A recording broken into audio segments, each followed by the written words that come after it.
आदिपर्व भाग 83 संभव पर्व पुढे चालू. वैशंपायन पुढे सांगायला लागतात. जेव्हा देवयानीला हे समजतं की तिच्या दासीला म्हणजे शर्मिष्ठाला एक पुत्र जन्माला आलेला आहे, तेव्हा ती संतापते आणि ती तिला विचारते, अगं तू अशी वासनेच्या आहारी कशी काय गेलीस? तू अशा पापात कशी काय अडकलीस? त्यावर शर्मिष्ठा तिला सांगते, काही दिवसांपूर्वी एक वेदशास्त्र संपन्न ऋषी माझ्या वाड्यात आले होते. त्यांच्याकडे आशीर्वाद देण्याची सिद्धी होती. त्यांनी मला माझ्या पाहुणचाराबद्दल प्रसन्न होऊन विचारले की माझी काय इच्छा आहे. मी त्यांना माझी इच्छा सांगितली की माझं पुण्य कमी होणार नाही अशी गोष्ट मला द्या. त्यावर ते माझं स्मितहास्य पाहून त्यांनी मला हा मुलगा दिला. ते ऐकून देवयानी म्हणते, असं असेल तर ठीक आहे, पण जर तुला त्या ब्राह्मणाच्या कुळाचा आणि वंशाचा पत्ता माहिती असेल तर तू मला तो सांग. ते ऐकून शर्मिष्ठा म्हणते, तत्वशीलतेत आणि तपोसामर्थ्यात ते ऋषी सूर्यासारखे तेजस्वी होते. ते पाहून त्यांना त्यांच्या जातकुळीबद्दल विचारण्याची मला काही आवश्यकता वाटली नाही. तू जे हे सांगतेस ना, ते जर खरं असेल तर खरोखरीच एका उच्च दर्जाच्या ब्राह्मणाचा मुलगा आहे. आता मला तुझ्याबद्दल कसलाही राग नाही. वैशंपायन पुढे म्हणतात, अशा प्रकारे गप्पा मारून हसत हसत त्या निरोप घेतात. देवयानी शर्मिष्ठेने सांगितलेली माहिती खरी आहे अशा समजुतीत तिच्या महालात शिरते. त्याच सुमाराला देवयानीला आणखीन 2 मुलगे ययातीपासून होतात. त्यांची नावं असतात आणि तुर्वसू, जे इंद्र आणि विष्णू यासारखे तेजस्वी होते. त्याचप्रमाणे शर्मिष्ठा वृषपर्वाची कन्यासुद्धा आणखीन 3 मुलांची आई होते. त्या मुलांची नावं असे द्रह्यू, अनु आणि पुरू. एकदा देवयानी आणि ययाती असेच एका उपवनात रमण्यासाठी गेले असताना तिला तिथे 3 स्वर्गीय सौंदर्य आणि तेज असलेली बालकं खेळताना दिसतात. देवयानी ययातीला विचारते, ही कुणाची मुलं असावीत बरं? अगदी तुझ्यासारखी दिसत आहेत. ययाती तिला काही उत्तर देण्याच्या आधी देवयानी त्या मुलांच्याकडे जाऊन त्यांनाच विचारते, बाळांनो, तुमचा वंश कोणता आहे? तुम्ही कोणाची मुलं आहात? मला खरं उत्तर द्याल? मला ते सगळं माहिती करून घ्यायचं आहे. ते 3ही बालकांनी राजा ययातीकडे बोट करून आपली आई शर्मिष्ठा असल्याचं सांगितलं. एवढं करून ती 3ही मुलं ययातीचे पाय धरतात, जसं मुलांनी आपल्या बापाचे पाय धरावेत. ययाती मात्र देवयानी पुढे आपण त्यातले नाही अशा आविर्भावात दुसरीकडे तोंड करून तसाच उभा राहिला. त्यांनी त्या मुलांना जवळ देखील घेतलं नाही. त्यांचं असं वागणं त्या 3ही मुलांना चकित करतं. ती मुलं तिथून थेट आपल्या आईच्या घरी जातात आणि रडत रडत आपल्या आईला सांगतात की बाबांनी आम्हाला साधी ओळखसुद्धा दाखवली नाही आहे.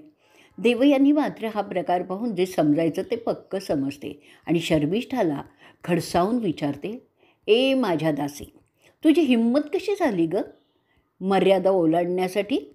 तू तर असुर आहेस हे तुला माहीत आहे, पण आता तू माझी दासी असल्यामुळे तुला माझ्याशी खोटं बोलण्याची हिंमत झालीच कशी? त्यावर शर्मिष्ठा तिला सांगते, मी तुला जे सांगितलं ते शब्दशः खरं आहे. मी शास्त्रार्थानुसारच वागलेले आहे, म्हणून मला तुझी भीती बाळगण्याची आवश्यकताच वाटत नाही.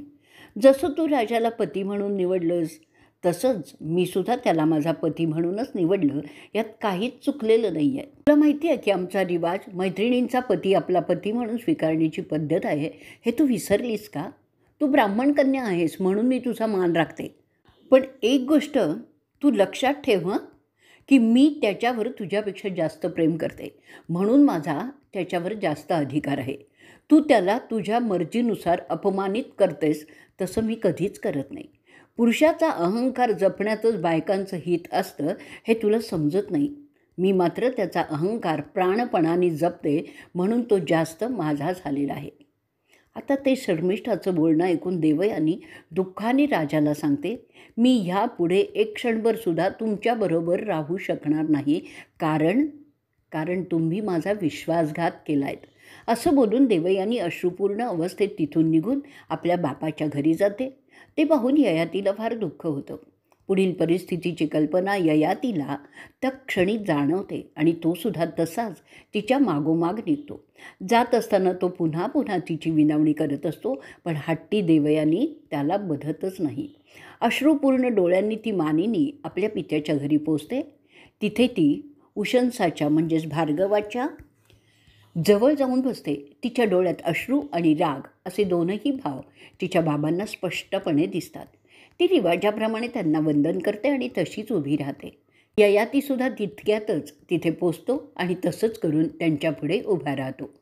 शुक्राचार्य तिला कुशल विचारतात तेव्हा ती अश्रुपूर्ण डोळ्यांनी त्यांना सांगते, बाबा, पुण्याचा नाश पापाने केलेला आहे म्हणून मी इथे आपल्याकडे आलेली आहे.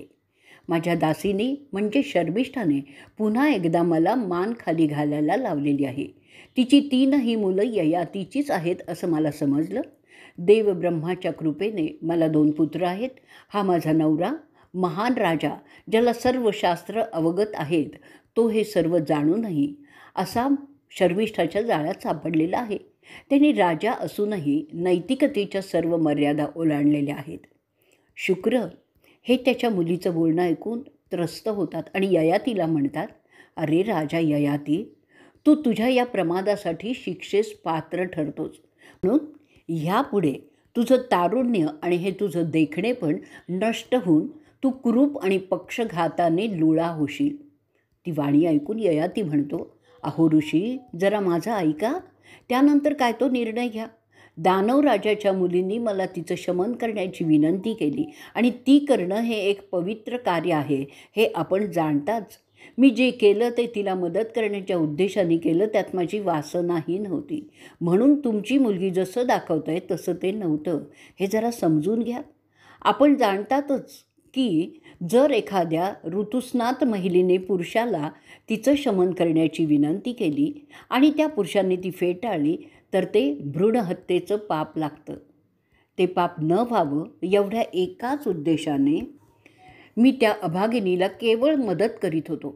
जर मी इच्छा दाखवली असती तर मी देवयानी जसं सांगते तसा दोषी नक्कीच ठरलो असतो, पण परिस्थिती तशी नाही आहे, हे जरा समजून घ्या. ते ययातीचं बोलणं ऐकून भार्गव समाधानी न होता उलट चिडतात.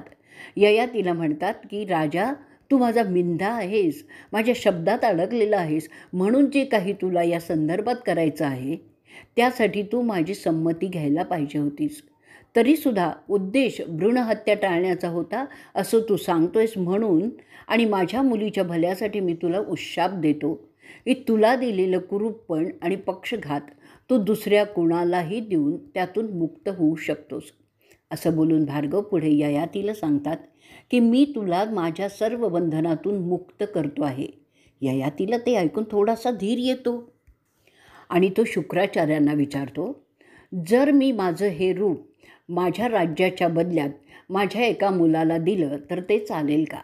त्यावर ऋषी म्हणतात, तू कोणालाही ते देऊ शकतोस आणि जर तुझ्या कोणा मुलाने ते स्वीकारलं तर तो दीर्घायुषी आणि यशस्वी राजा होईल, त्याचा वंश वाढेल असा मी त्याला आशीर्वाद देतो. अशा रीतीने आदिपर्वातील संभव पर्वाचा 83वा भाग संपलेला आहे. भाग 84वा. वैशंपायन ऋषी पुढे सांगतात, ययाती त्याचं कुरूप रूप घेऊन घरी परततो. तो त्याच्या सर्व मुलांना बोलवतो. प्रथम मोठ्या मुलास बोलवतो, ज्याचं नाव यदू असतं. यदू मोठा पराक्रमी आणि सिद्धहस्त असतो. त्याला विचारतो, भार्गवाने दिलेल्या शापामुळे मला हे स्वरूप प्राप्त झालेलं आहे, तरी माझे कामसुखाची वासना अजून पूर्ण झालेली नाही, तरी तू हे माझं रूप घे. त्याच्या बदल्यात माझं सर्व साम्राज्य मी तुझ्या नावे करण्यास तयार आहे. तुझ्या तारुण्याने मी माझी वासना संपुष्टात आणीन आणि नंतर ते तारुण्य मी तुला परत देऊन टाकीन. ते ययातीचं बोलणं ऐकून यदू त्याला सांगतो, तात, अशा परिस्थितीत जगणं सोपं नसतं. खाणं, पिणं, चालणं सगळ्याच गोष्टीत त्रास होत असतो, म्हणून मी तुमची विनंती मान्य करू शकत नाही. पुढे यदू हेही बोलतो की राजे, तुम्हाला आणखीनही मुलगे आहेत, त्यांना का नाही विचारत? मग ययाती त्याला सांगतो, अरे माझ्या पुत्रा, तू तर माझ्या हृदयाचा तुकडा आहेस, म्हणून मला वाटलं होतं की तू माझ्यासाठी तयार होशील, पण तू माझी अगदी घोर निराशा केलेली आहेस. त्यानंतर तो त्याच्या दुसऱ्या मुलाला म्हणजे तुर्वसूला तेच विचारतो, 1000 वर्षे सुख भोगल्यानंतर तुला मी तुझं तारुण्य परत करीत आणि संन्यास घेईन, राज्य काही मागणार नाही. त्यावर तुर्वसू बोलतो, बाबा, अशा परिस्थितीत माणसाला खाता पिता हालचाली करताना किती विपळा होतात. ते तुम्ही तूर्त स्वतः अनुभवतात आहात ते मला काही जमणार नाही. ययाती त्यालासुद्धा यदूला जे बोलला ते बोलतो, पण त्याचा काहीही उपयोग होत नाही. तुर्वसू ययातीच्या वासनांच्या आहारी जाण्याची मोठ्याने निर्भत्सना करून स्पष्ट नकार देतो. त्याच्या त्या उद्धटपणाने रागावून ययाती त्याला शाप देतो की अरे, बापाचे उपकार न जाणणारा तुझा वंश नाश पावेल. तुझे वंशज अशा लोकांवर राज्य करतील जे तामसी असतील, व्यभिचार करणारे असतील आणि वाटेल ते खाणारे असतील, मालकाच्या बायकोशी संभोग करणारे असतील, जनावरांप्रमाणे व्यवहार करणारे आणि पापमय जीवन जगणारे अनार्य असतील. त्यानंतर ययाती शर्मिष्ठाच्या मुलाला म्हणजे द्रुह्युस विनंती करतो, पण तो सुद्धा त्या विनंतीचं असं करतो.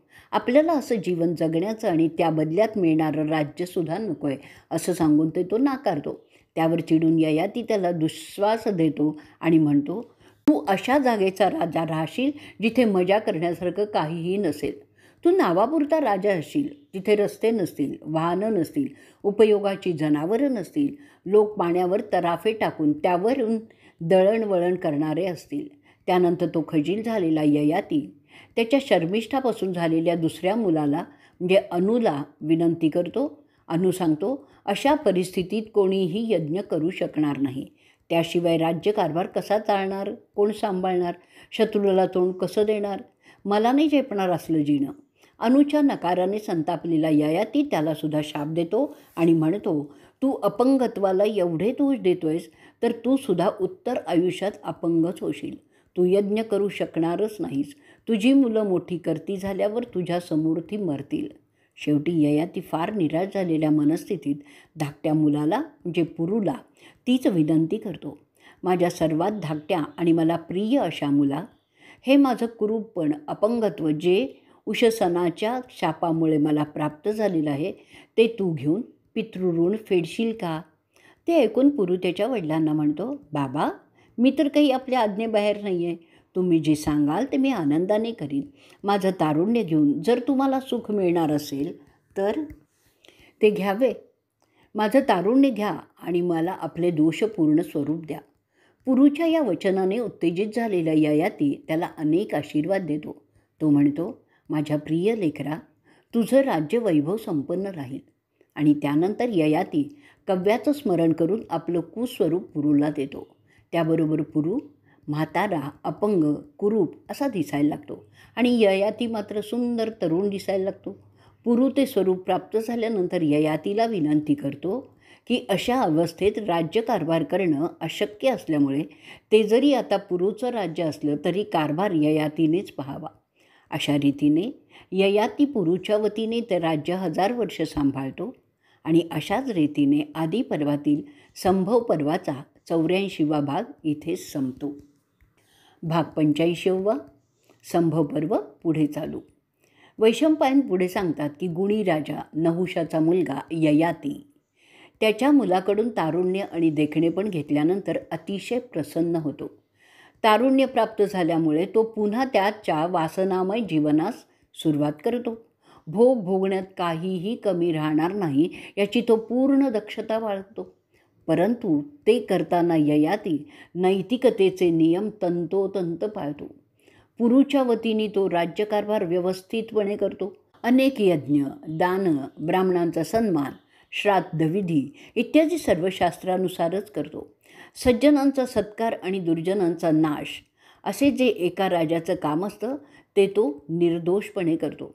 त्याच्या कारभारात ब्राह्मण सुखी असतात आणि ते त्यांचं वैदिक कार्य विनाव्यत्यय निर्विघ्नपणे पार पाडू शकतात. क्षत्रिय आपल्या मर्यादा ओलांडत नाही. वैश्य प्रामाणिकपणाने उद्योग, शेती इत्यादी करत राहतात. स्त्रिया आणि शूद्रांचं राजा रक्षण करतो. कोणाला काहीही तक्रार करण्याची वेळ येतच नाही असा राज्यकारभार ययाती करीत राहून त्याचवेळी उपभोगसुद्धा यथासांग करीत असतो. त्याचा कारभार इंद्राच्या कारभारासारखाच असतो. असे सगळं व्यवस्थितपणे होत असताना ययातीला एक गोष्ट खूपच असते की ती 1000 वर्ष आता संपत आलेली आहेत. काळ आणि कष्ट यांचं भान ठेवतो स्वर्गीय अप्सरा विश्वाची हिच्या संग बराच काळ इंद्रांच्या उपवनात आणि काही वेळा कुबेराच्या अलकापुरीत तर काही वेळा उत्तरेला मेरू पर्वताच्या शिखरांवर असा तो त्याचा उपभोग घेत असतो. ते करत असताना ययाती त्या सर्व भोगांचा अभ्यासही करत होता.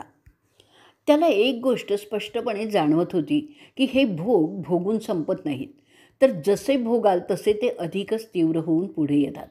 अखेरीस 1000 वर्ष पूर्ण होताच तेव्हा ययाती पुरूला सांगतो, अरे माझ्या प्रिय मित्रा, तुझ्यामुळे मला भोगांचा अभ्यास करण्यासाठी 1000 वर्ष मिळाली आहेत. आता तू हे तुझं राज्य, तारुण्य स्वतःकडे घे आणि माझं अपंगत्व आणि कौरूप्य मला दे. अशा रीतीने ययाती पुन्हा त्याच्या खऱ्या रूपात येतो आणि नंतर संन्यासाश्रम घेऊन तपसाधना करायला लागतो. खरं सुख हे भोगण्यात नसतं, तर त्याच्या त्यागात असतं. हे वैश्विक सत्य ययातीला समजतं. भोग शरीराचे असतात आणि ते शरीर आहे तोवर राहणारच आहेत. त्याकरता त्यात माणसाने मर्यादेने ध्यान द्यायचं असतं. हे तो समजला आहे. मी आणि माझं शरीर हे दोन वेगळे आहेत. शरीराच्या गोष्टीत मी मर्यादेपेक्षा जास्त लक्ष घातलं तर माझं केवळ नुकसानच होणार आहे. हे वैश्विक सत्य ययाती त्या 1000 वर्षात शिकलाय. मी कोण ते समजण्यासाठी मला शरीरात न रमणं जमावं लागेल. जर ते नाही जमलं तर मी कधीच मला ओळखणार नाही. वासना शरीरासाठी असतात. त्या शरीरापुरत्या ठेवणं ज्यांना जमतं तो स्वतःतील मी समजू शकतो. हे ययातीच्या लक्षात आलं. तो ज्ञानी झाला कारण माझ्यातला मला ओळखणं म्हणजेच ज्ञान. जो मी शरीरात रमतो तो कधीही ज्ञानी होऊ शकत नाही. दुःख आणि सुख या शरीराच्या अवस्था आहेत. मी दुःखी किंवा सुखी असं काहीही नसतो, कारण मी त्या अवस्थांच्या पलीकडे असतो. हे ब्रह्मज्ञान त्याला झालं.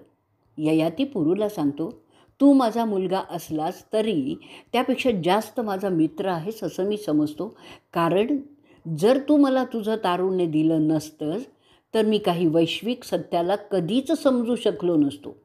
अरे पुरू, माझ्या मित्रा, तुझे माझ्यावर अनंत उपकार आहेत आणि त्याबद्दल मी तुला आशीर्वाद देतो की तुझे वंशज मोठे राजे होतील आणि तुझे वंशज पौरव म्हणून ओळखले जातील. वैशंपायन म्हणतायत, ययाती पुरूला त्याचा उत्तराधिकारी नेमण्याचं ठरवतो. त्याला त्याचे दरबारी आणि राजपुरोहित आक्षेप घेतात. ते सांगतात, रिवाजानुसार मोठा मुलगा उत्तराधिकारी झाला पाहिजे, त्यानंतर दुसरा आणि त्यानंतर तिसरा असा क्रमाने तो अधिकार दिला गेला पाहिजे, अशी मान्यवर प्रथा आहे, असं त्यांचं म्हणणं होतं.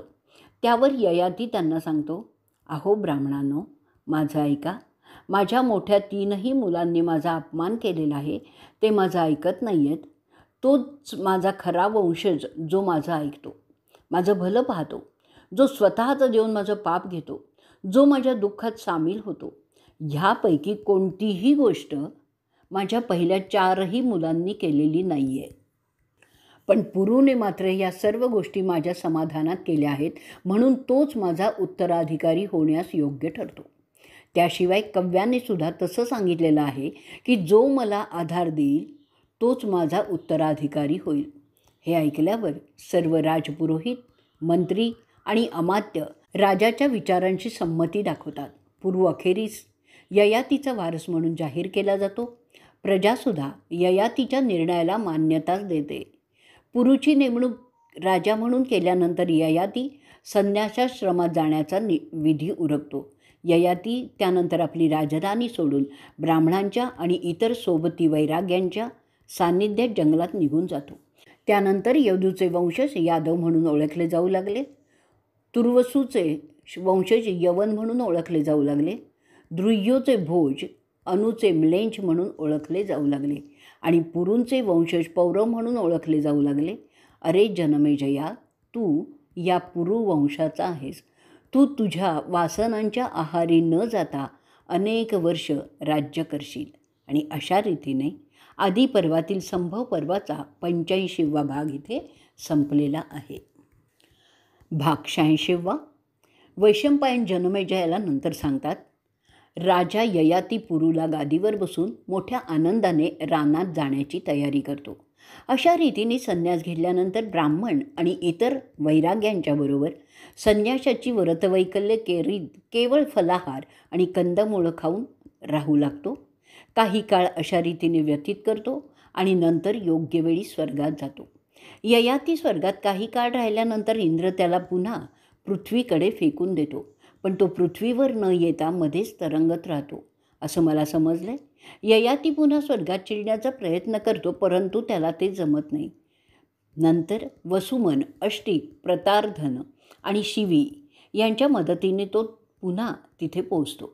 ते ऐकल्यानंतर जनमेजय वैशंपायनांना विनंती करतो, मला आपल्याकडून समजून घ्यायचं आहे की प्रथम ययाती स्वर्गात जातो, नंतर थोड्या काळात तो पृथ्वीवर फेकला जातो आणि पुन्हा इतरांच्या बरोबर स्वर्गात शिरतो. हा काय प्रकार आहे? हे इथे जमलेल्या सर्वच साधूंना समजलं तर बरं होईल. असं विचारण्याचं कारण ययाती हा इंद्रासारखाच असताना हे का घडलं ते समजलं नाही आणि म्हणून ते आम्हाला समजलं पाहिजे. ययाती जगप्रसिद्ध, तेजस्वी आणि अनेक प्रकारचे यश मिळवलेला होता. त्याचं असं का झालं ते आणि त्याच्या जीवनातील कारणीभूत प्रसंग, स्वर्गातील आणि पृथ्वीवरील, असं सर्वच मला समजून घेण्याची इच्छा आहे. वैशंपायन जनमेजयाला मोठ्या उत्साहाने सांगतात की त्या सर्वच ययातीच्या जीवनात घडलेल्या घटना मी तुम्हा सगळ्या शहाण्या मंडळींना आता सांगणार आहे. त्या ऐकल्यामुळे तुमचं पापक्षालन होईल. आता वैशंपायनंतर सांगायला लागलेत की नहुषाचा मुलगा ययाती ज्याच्या सर्वात लहान मुलाला म्हणजेच पुरूला राजगादीवर बसवतो आणि इतर वडील मुलांना म्लेंच्या दर्जाला फेकून देतो, त्यानंतर तो महान राजा वनात तपस्या करण्यासाठी निघतो. एखाद्या जोग्याचं जीवन तो जगण्यास सुरुवात करतो. पितर आणि स्वर्गीय देवांना शुद्ध लोण्याचं अर्घ्य देऊन शास्त्रात सांगितल्याप्रमाणे तपस्या सुरू करतो. तिथे त्याला भेटण्यास येणाऱ्या पाहुण्यांना आणि त्रयस्थांना तो फळं आणि कंदमुळं देऊन त्यांचा पाहुणचार करतो आणि स्वतः मात्र शेतात पडलेली धान्य गोळा करून त्यावरच आपली गुजराण करतो. अशा रीतीने तो 1000 वर्ष राहतो. आहारासाठी फक्त हवा घेतो, निद्रा घेण्याचं टाळतो. अशा तीव्र तपस्या तो अंगीकारतो. संपूर्ण व्रतस्थ जीवन जगतो. शरीराला पीडा देणाऱ्या कष्टकारक यातनामय साधना करतो. चौफेर 4 होम करून त्या तापात दिवसा सूर्याच्या तापात तो बसून तपस्या करतो. अशा रीतीने आणखीन काही काळ तो कठोर तपस्या करत राहतो. एका पायावर उभा राहून 6 महिने तो तपस्या करतो. अशा रीतीने सर्व साधना त्या काळातील मान्यतेनुसार पूर्ण करतो आणि त्यानंतर आपला देह सोडून तो स्वर्गात प्रवेश करतो. अशा रीतीने आदी पर्वातील संभव पर्वाचा 86वा भाग इथे संपलेला आहे. भाग 87वा संभव पर्व पुढे चालू. ययाती राजांचा राजा पृथ्वीवरचा काही काळ स्वर्गात राहत होता. देव, साध्य, वसु, मरुत अशा सर्वांचा तो आवडता झाला होता. स्वर्गात आणि ब्रह्मात असा तो ये जा करीत असे. वैशंपायनंतर सांगतायत त्यांच्या माहितीनुसार असा तो बराच काळ स्वर्गात राहत होता. असाच एकदा तो इंद्राला भेटण्यास जातो. तिथे इंद्र त्याला विचारतो, अरे ययाती, जेव्हा तू तुझं अपंगत्व तुझ्या मुलाला म्हणजे पुरूला दिलंस तेव्हा तू त्याला काय बोललास रे? ते ऐकून ययाती त्याला सांगतो, मी त्याला सांगितलं की गंगा नदी, यमुना नदी यांच्यामधील सर्व भूमी त्याची आहे, म्हणजे तो पृथ्वीचा मध्यभाग आहे. त्या बाहेरील प्रदेश त्याच्या भावंडांचा आहे. त्यांना आणखीन एक सांगितलं की जे क्रोध नियंत्रित करू शकत नाहीत, त्याच्या क्रोधात अडकणारे म्हणजे ज्याच्यावर क्रोध केला आहे किंवा झाला आहे तो जास्त उच्च असतात. जो क्षमा करतो तो क्षमा केलेल्यापेक्षा जास्त उच्च असतो. माणूस इतर प्राण्यांपेक्षा उच्च आहे. माणसात जे सुशिक्षित आहे ते अशिक्षितांपेक्षाही जास्त उच्च असतात. जर तुला कोणी त्रास दिला तर तू त्याच्या बदल्यात त्याला त्रास देणार नाहीस, रागावणार नाहीस. तू रागावणारा माणूस त्या क्रोधामुळे स्वतःच जळत असतो. क्रोधामुळे विवेक नष्ट होतो, त्यामुळे तो पाप करण्यास प्रवृत्त होतो. हिंसक शब्दांचा उपयोग करून इतरांशी तू बोलणार नाहीस. तुझ्या शत्रूचा सुद्धा तू कधीही अपमान करणार नाहीस. अपशब्द आणि पीडा देणारी भाषा ही राक्षसांची लक्षणं आहेत. राक्षसी प्रवृत्तीमुळे दैवी संपदा आणि दैवी संपत्ती नष्ट होते. सद्गुण तुझा आदर्श असला पाहिजे. तुझे वागणं पुण्यप्रद आहे की नाही यावर बारीक लक्ष ठेव. वाईट भाषा वापरणाऱ्याकडे तू दुर्लक्ष करशील. गुणीजनांचं वागणं तुझा आदर्श असलाच पाहिजे. वाईट बोलण्यामुळे जे दुःख होते ते तीक्ष्ण बाणांच्या बोचण्यापेक्षाही जास्त त्रासदायक असतं. म्हणून शहाणे कधीही वाईट भाषा बोलताना वापरत नाहीत. ह्या जगातील देवतांची पूजा करण्यासाठी क्षमाशीलता आणि सद्भाव हीच पूजेची फुलं समजावीत. दयाधर्म आणि प्रेमळ वागणं हेच तुझं धोरण असलं पाहिजे. नेहमी तू मधुभाषी असलंच पाहिजेस. तू देण्याच्या स्थितीत असलं पाहिजेस. घेण्याची परिस्थिती तुझ्यावर कधीही येणार नाही अशी दक्षता बाळगशील. समाजातील 4 वर्णाचे लोक आपली प्रजा आहे. त्यातील ब्राह्मणांना त्यांच्या वेदविद्या, मंत्रविद्या आणि यज्ञकर्मात तू नेहमीच सहाय्य करशील. त्यांचा आदरही करशील. क्षत्रियांना आपले सामर्थ्य मर्यादेने वापरण्यास भाग पाडशील. त्याशिवाय राष्ट्राचं संरक्षण, शस्त्र निर्मिती, लढण्याचं तंत्र यात त्यांना उत्तेजना देशील. वैश्य त्यांच्या शेती, उद्योग, तंत्रशास्त्र, संशोधन, ज्योतिष, वैद्यकी, गणित, खगोलविद्या, स्थापत्य, शल्यचिकित्सा इत्यादी काम करण्यासाठी योग्य परिस्थिती राहील असं पाहशील. शूद्रांचा अपमान होणार नाही हे पाहशील. त्याशिवाय त्यांना कला, संगीत, नृत्य, पाककला, नाट्य अशा विविध क्षेत्रात काम करण्यासाठी तू उत्तेजन देशील. त्यामुळे तुझं राज्य समृद्ध, संपन्न आणि सामर्थ्यवान राहील. एक गोष्ट त्यांनी चांगली लक्षात ठेवावी असं त्यांना सांगितलेलं होतं की क्षुद्र जरी 4थ्या श्रेणीचा असला तरी त्याच्या मदतीशिवाय ध्वज आपलं काम चांगलं करू शकत नाहीत. म्हणून शूद्रांचा तिरस्कार करण्याने राष्ट्र नष्ट होऊ शकतो हे समजून त्याला सांभाळून घे. अशा रीतीने आदी पर्वातील संभव पर्वाचा 87वा भाग इथे संपलेला आहे. आदी पर्व भाग 88वा, संभव पर्व पुढे चालू. एवढं सांगून झाल्यानंतर वैशंपायन पुढे सांगतात. ययातीने असं सांगितल्यानंतर इंद्र त्याला पुन्हा विचारतात, अरे ययाती, तू तुझं कर्तव्य केल्यानंतर वानप्रस्थाश्रम स्वीकारलास. आता नहुषाच्या मुला मला सांग, वैराग्यातील सत्वशीलतेत तू कोणाच्या बरोबरीचा आहेस असं समजतोस? ययाती त्याला उत्तर देतो, माझ्या बरोबरीचे पुरुष स्वर्गातील गंधर्व, ऋषी असे कोणीही नाहीत असं मला वाटतं. ते त्याचं उत्तर ऐकून इंद्र त्याला ताकीद देतो की अरे राजा, तू तुझ्या पुण्यसंचाचा असा बोलून ऱ्हास केला आहेस. ज्यांच्या योग्यतेची तुला जराशीही कल्पना नाही अशांचा तू अशा रीतीने अवमान करून तुझा पुण्यसंचय कमी केला आहेस. म्हणून तू आता स्वर्गात राहण्यास योग्य नाहीस. मी तुला पृथ्वीवर धाडणार आहे. हे ऐकून ययाती काकुळतीने वसवास, इंद्रास विनंती करतो की पृथ्वीवर पाठवायचं तर निदान मला पुण्यवान लोकात तरी पाठवा. ते ऐकून इंद्र त्याला म्हणतो, ठीक आहे, तुझी रवानगी पुण्यवान आणि तुझ्या बरोबरीच्या लोकातच होईल. तुला तिथे आणखीन पुण्यकर्म करण्याची संधीसुद्धा मिळेल. पण अशी चूक तू पुन्हा करणार नाहीस. तुझा अहंकार अजून निवाला नाही म्हणून असं झालं आहे. वैशंपायन पुढे सांगतायत, ययाती स्वर्गातून खाली येऊ लागतो. ते राजर्षी अष्टिक नागवंशाचं संरक्षण करता प्रथम पाहताच ते त्याला विचारतात, तू कोण आहेस? इंद्रासारखा देखणा साक्षात अग्नी असा तेजस्वी दिसतोय. अरे तू तो ढगातून बाहेर येणाऱ्या सूर्यासारखा दिसतोय. तुला खाली पडताना पाहून आम्हा सर्वांना कुतूहल वाटतंय तुझ्याबद्दल समजून घेण्यासाठी. तरी तू कोण आहेस ते तू सांग. तू प्रथमच आमच्याबद्दल माहिती करून घेतली असतीस तर असं झालं नसतं. आता तरी सांग, तू कोण आहेस, म्हणजे तुझी भीती कमी होईल. तू तूर्त पुण्यवंतांच्या आणि शहाण्यांच्या सान्निध्यात आहेस. वलाचा वध करणारा शक्रसुद्धा तुझं इथे काहीही बिघडवू शकणार नाही. म्हणून तू इथे सुखात राहा. अग्नीच केवळ उष्णता देतो. केवळ पृथ्वी बीजातून रोपांची वाढ करू शकते. सूर्यच केवळ प्रकाश देत असतो. म्हणून तू पाहुणा आमच्याकडून चांगल्या वागणुकीची अपेक्षा करू शकतोस. ययातीचं अशा प्रकारे त्या पातळीवर स्वागत होतं. अशा रीतीने आदी पर्वातील संभव पर्वाचा 88वा भाग इथे संपलेला आहे. भाग 89वा. ययाती अष्टकाला सांगतो, मी ययाती, नहुषाचा मुलगा, पुरूचा पिता, स्वर्गातून फिकला गेलेलो आहे, जिथे ऋषी आणि सिद्ध असतात. कारण मी माझा अहंकार आवरू शकलो नाही. माझ्या अहंकारामुळे माझं पुण्य कमी झालेलं आहे.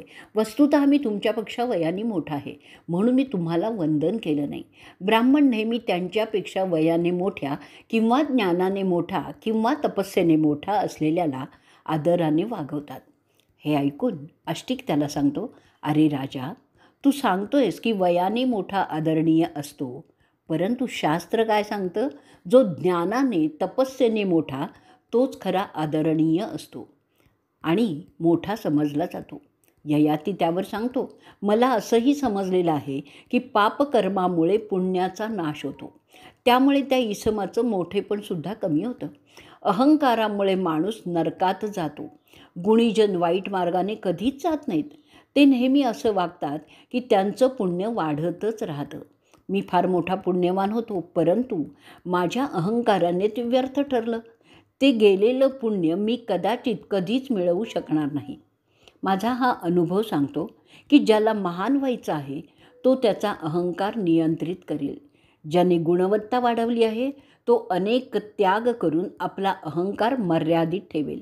ज्याने कर्तृत्व वाढवलेलं आहे तो सदैव नम्रच राहील. ज्याने वेदांचा अभ्यास केलेला आहे तो वैराग्यपूर्ण जीवन जगेल. जो प्रापंचिक सुखापासून दूर राहील तो स्वर्गात जाईल.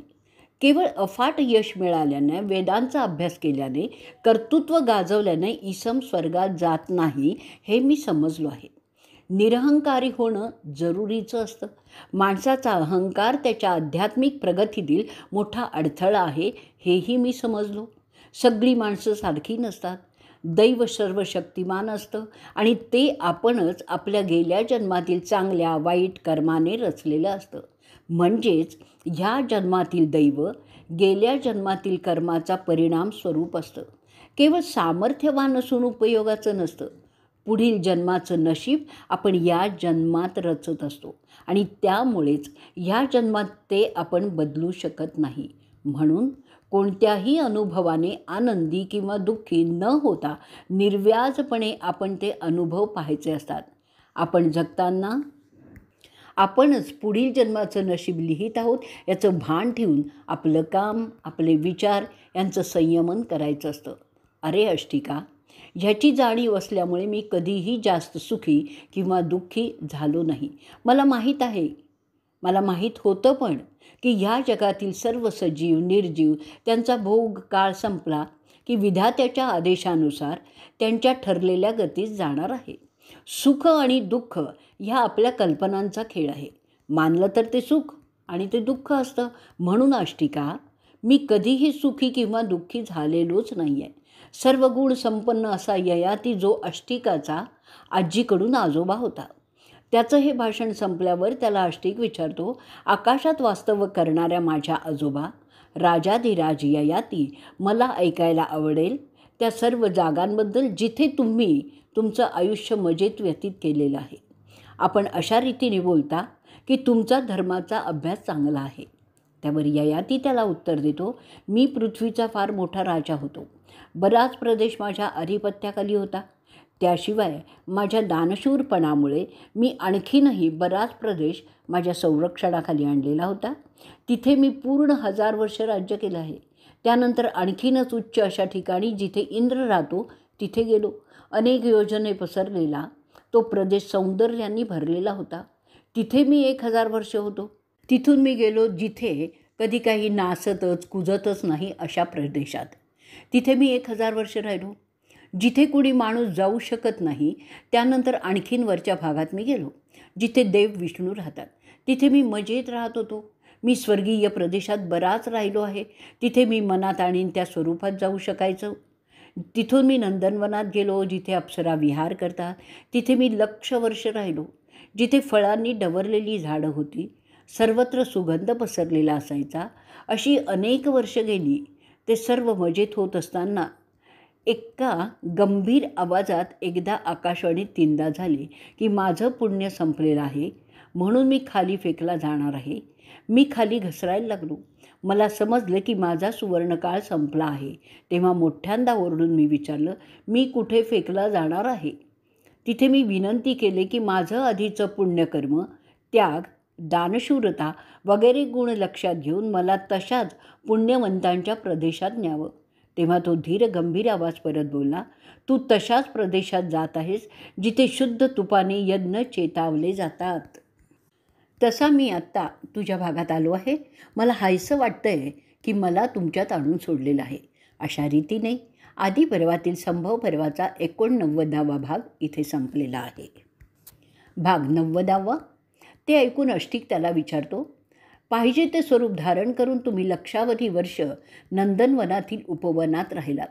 मग असं काय कारण झालं की तुम्हाला कृतयुगाच्या राजाला ते सोडून इथे यावं लागलं?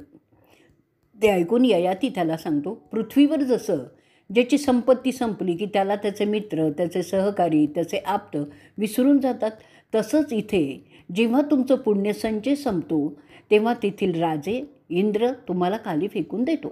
ते ऐकून अष्टिक ययातीला विचारतो, मला कुतूहल आहे हे समजून घेण्यासाठी. तर ते असं आहे की कोणत्या कारणाने माणसांचं पुण्य नष्ट होतं. तुम्ही त्या अनुभवातून गेलेला आहात तेव्हा ते मला सांगा. अहो राजर्षी, मला सांगा, कोणत्या पुण्यामुळे किंवा कोणत्या पापामुळे लोकात माणूस फेकला जातो? तुम्ही ते सर्व जाणता म्हणून मी तुम्हाला विचारतो आहे. अष्टिका, आता नीट ऐक. ते सर्व मी तुला सांगतोय. जे स्वतःची स्तुती स्वतः करतात ते भौम नावाच्या नरकात खितपत पडतात. नंतर ते नरकाचे भोग भोगल्यामुळे अशक्त आणि कमजोर झालेले आपल्याच कुळात पुन्हा जन्म घेतात. तिथे ते विविध श्वापदांचं खाद्य बनतात. म्हणून स्वतःची स्तुती करण्याची खोड फार घातक असते, हे लक्षात ठेव. एवढं बोलून ययाती अष्टकाला विचारतो, आणखीन काय तुला माझ्याकडून ऐकायचं आहे ते विचार. त्यावर अष्टिक विचारतो, आयुष्य संपल्यावर माणूस मरतो. त्याचं शरीर गिधाडे, मोर आणि किडे खातात. मग तो आत्मा कुठे असतो? अष्टिक आणखीनही पुढे विचारतो की पृथ्वीवर भौम नावाचा नरक कुठे आहे ते मला सांग. ययाती सांगतो, मला असं वाटतं की शरीर नष्ट झाल्यावर तो आत्मा त्याच्या पुढील जन्मीच्या मातेच्या उदरात सुप्तपणे राहतो आणि योग्य वेळी तो पुन्हा जन्म घेत असावा. ते ऐकून अष्टिक हसतो. नंतर ययाती सांगतो, ही पृथ्वी हाच भौम नरक आहे. कारण इथे जन्मलेला आपलं भविष्य पाहू शकत नाही आणि स्वतःच्या मुक्तीसाठी प्रयत्नही करू शकत नाही. काही पुण्यवान 60-70 वर्ष स्वर्गात राहतात. पुण्य संपल्यावर पृथ्वीवर जन्म घेतात. स्वर्गातून जेव्हा ते पडतात तेव्हा जर त्यांच्या वंशजांनी त्यांचं श्राद्ध केलं नसेल तर त्यांना काही राक्षस पकडतात. अष्टिक पुढे विचारतो, आणखीन कोणत्या पापामुळे राक्षस त्यांना पकडतात? ते कायमचे नष्ट का होत नाहीत आणि खाली आल्यावर कसे गर्भात शिरतात? ययाती सांगतोय, स्वर्गातून ते सूक्ष्म स्वरूपात खाली येतात. ते पाण्यात प्रथम राहतात. तिथून ते माणसाच्या म्हणजे पुरुषाच्या म्हणजेच त्याच्या पुढील जन्माच्या पित्याच्या वीर्यात रूपांतरित होतात. तिथून ते त्याच्या आईच्या उदरात शिरतात आणि अखेरीस फळतात, जसे झाडांना फळं येतात. पंचमहाभूतांची त्यांना मदत होत असते. सर्वच प्राणी अशा रीतीने जन्म घेतात. एवढं ऐकल्यानंतर अष्टिक ययातीला म्हणतो, मी तुम्हाला हे सगळं विचारतोय कारण मला काही शंका आहेत. आपल्याकडून त्याचं निरसन होईल अशी मी अपेक्षा करतो.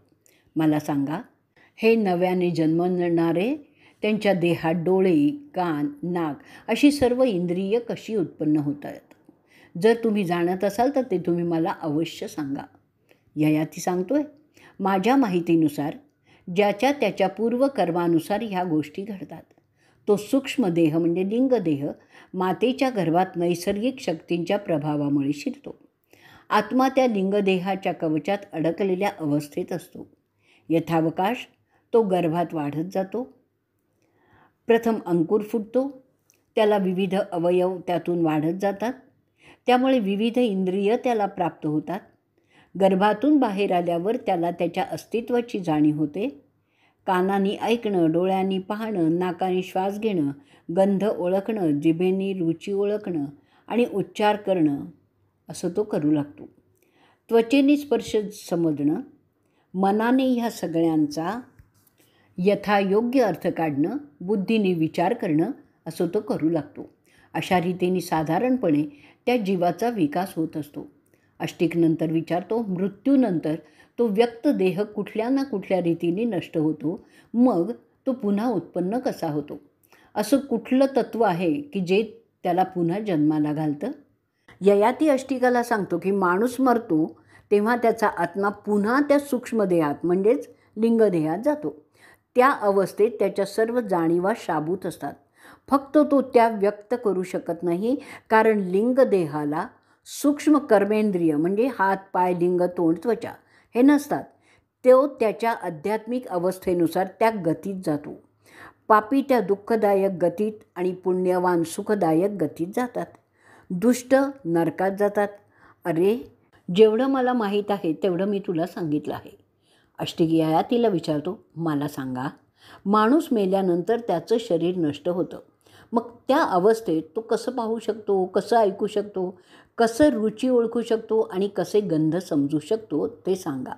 ययाती सांगतोय, माणूस मरतो ते म्हणजे तो देह मरतो. देह मृत झाल्यावर माणूस म्हणजे तो आत्मा त्याच्या बरोबर लिंगदेह घेऊन शरीरातून बाहेर पडतो. अवकाशात तरंगत राहतो. त्याचा लिंगदेह सूक्ष्म स्वरूपात असतो. त्या सूक्ष्म लिंगदेहाला सर्व ज्ञानेंद्रिय असल्यामुळे तो त्या सगळ्या जाणीवा करू शकतो. जोवर मोक्ष प्राप्त होत नाही तोवर त्याचा लिंगदेह त्या आत्म्याबरोबर नेहमीच असतो.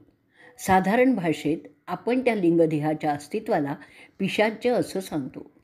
लिंगदेहाला कर्मेंद्रिय नसतात म्हणून त्या पिशाच्य अवस्थेत तो पाप किंवा पुण्य असं काहीही करू शकत नाही आणि त्यामुळेच तो त्याच्या आध्यात्मिक अवस्थेत बदल करू शकत नाही.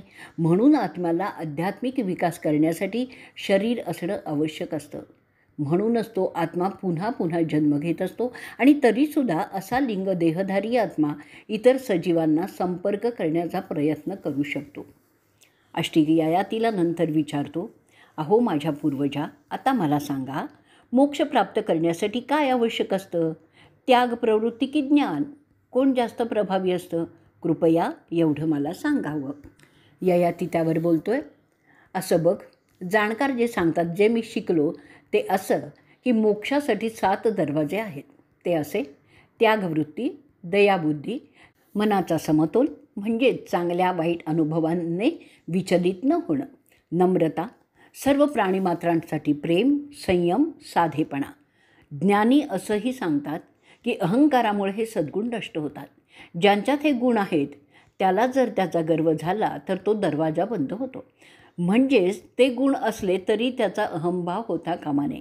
अहंकार माणसासाठी हे मोक्षाचं दरवाजे बंद करतो असं सांगतात. अभ्यासाने ते शक्य होतं.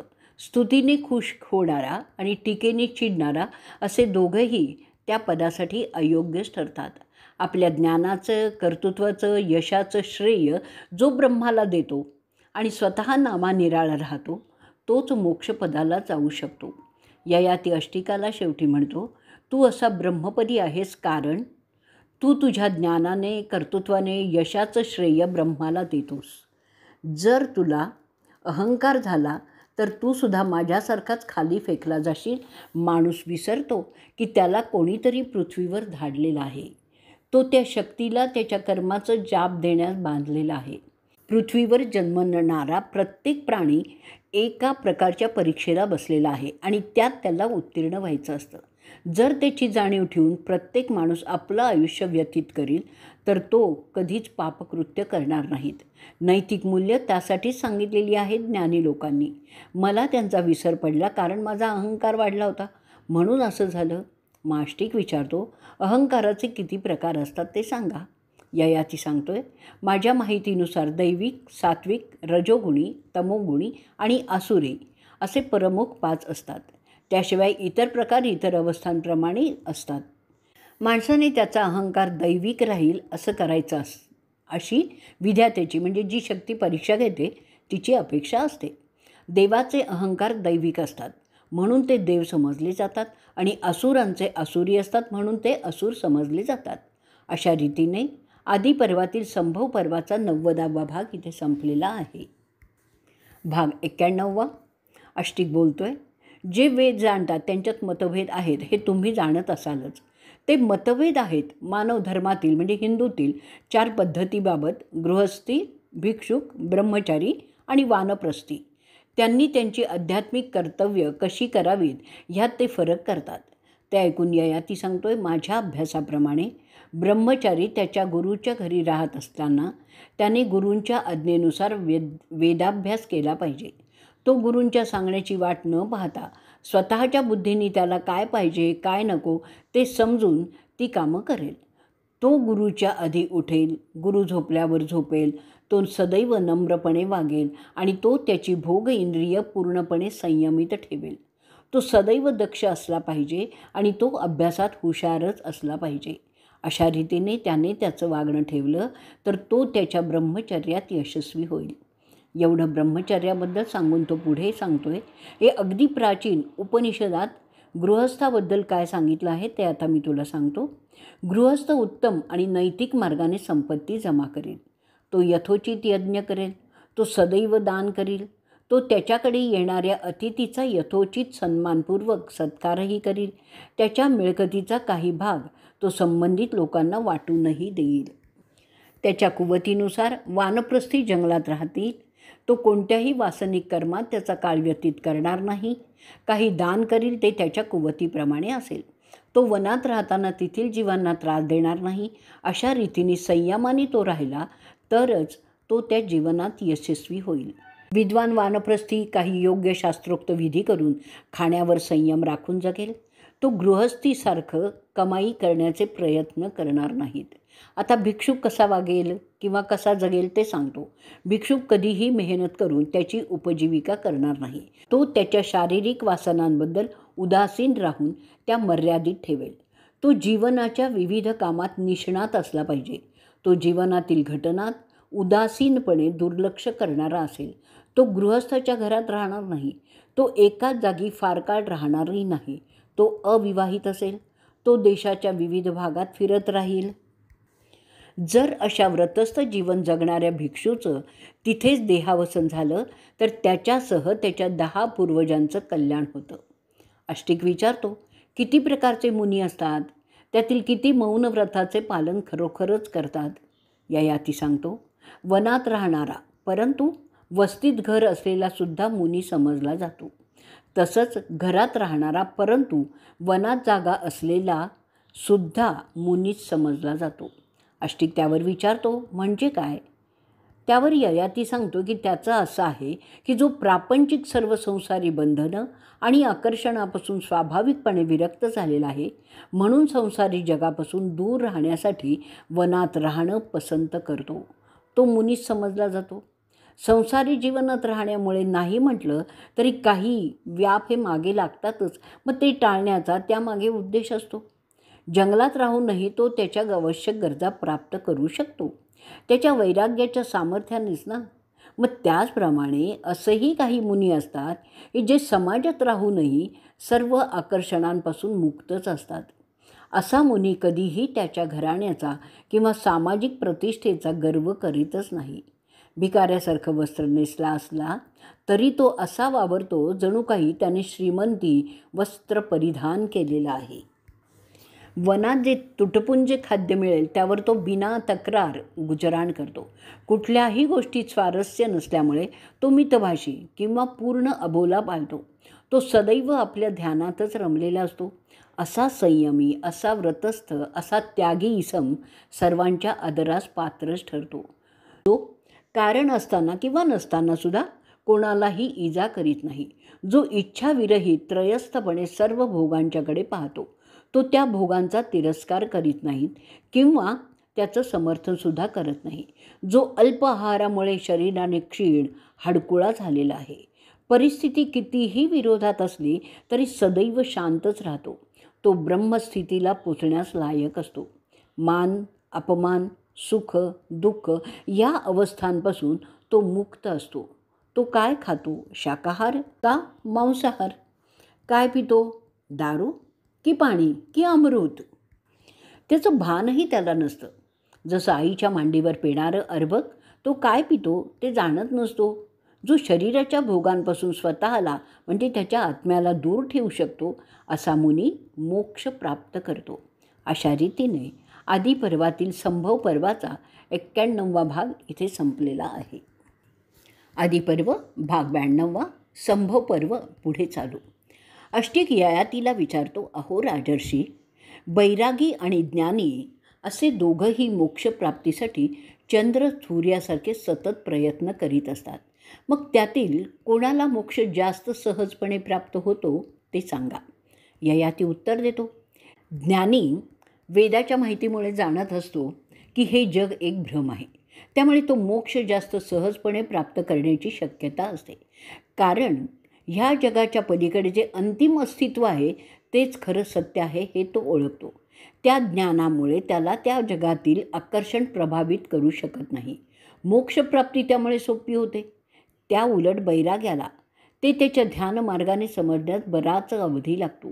हे जग हा एक भ्रम आहे असं ज्ञानी समजत असल्यामुळे तो त्याबद्दल औदासीन्य दाखवून त्या सर्व आकर्षणांपासून दूर सहजपणे राहू शकतो. परंतु त्या औदासीन्याच्या अवस्थेत जाण्यास योग्याला बराच अवधी लागतो. अशा कारणाने एखाद्या योग्याला मोक्ष प्राप्त करण्यासाठी एक जन्म पुरेसा नसतो. त्या परिस्थितीत त्याने कमावलेली साधना त्याच्याबरोबर त्याच्या लिंगदेहात सामावली जाते आणि त्याच्या पुढच्या जन्मी त्याला पुन्हा प्राप्त होते. अशा दैवी व्यवस्थेमुळे ह्या जन्मात मिळवलेली आध्यात्मिक संपदा त्या योग्याला त्याच्या पुढच्या अवतारात उपयोगी येते आणि त्याची मोक्ष साधना पुढे चालू राहू शकते. म्हणजेच कदाचित एक ज्ञानी एका जन्मात मोक्षप्रद होऊ शकतो. पण तसं बैराग्याच्या बाबत शक्य नसतं. योगी असू देत किंवा ज्ञानी असू देत, शरीराच्या गरजांमुळे बऱ्याच वेळा दोघंही वास्तविक गोष्टीत आकर्षित होऊ शकतात.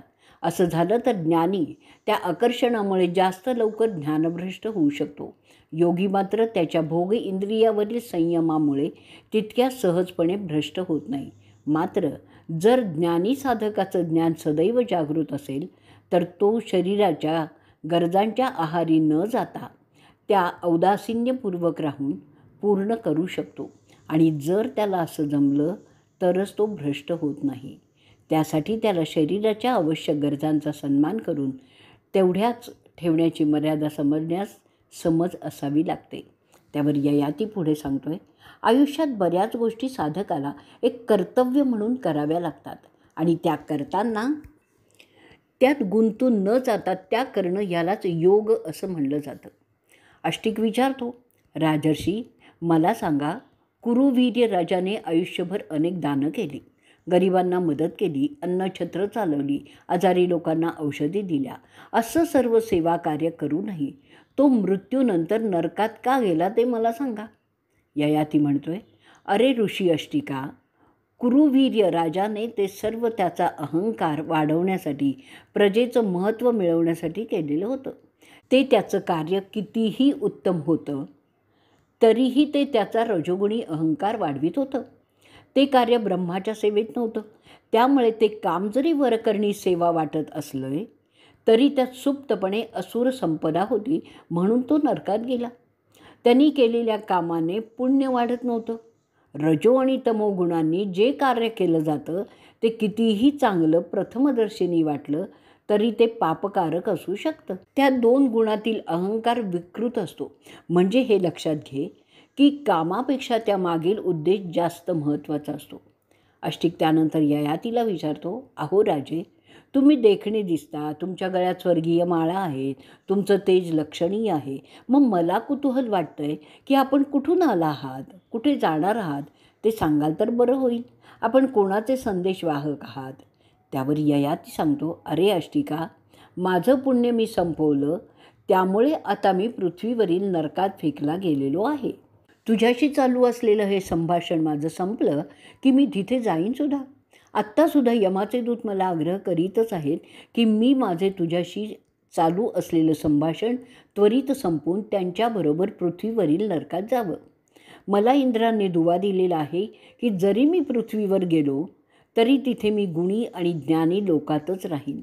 मी पाहतो इथे तुम्ही सर्व गुणीजन जमलाला आहात.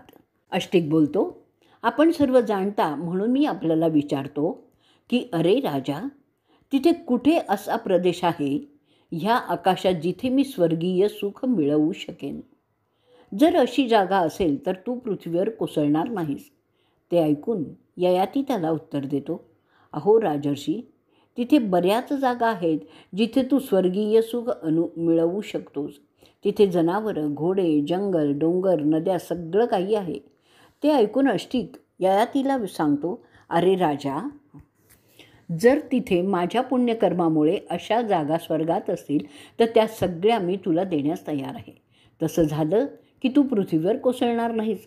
जा राजा, तू त्या सर्व जागा घे, म्हणजे तू स्वर्गात राहू शकशील, म्हणजे तुझं दुःख संपेल. हे ऐकून ययाती उद्गारतो, अरे राजर्षी, ब्रह्माला जाणणाऱ्या ब्राह्मणा, तू जाणतोस की फक्त तसाच ब्राह्मण अशी दानं स्वीकारू शकतो.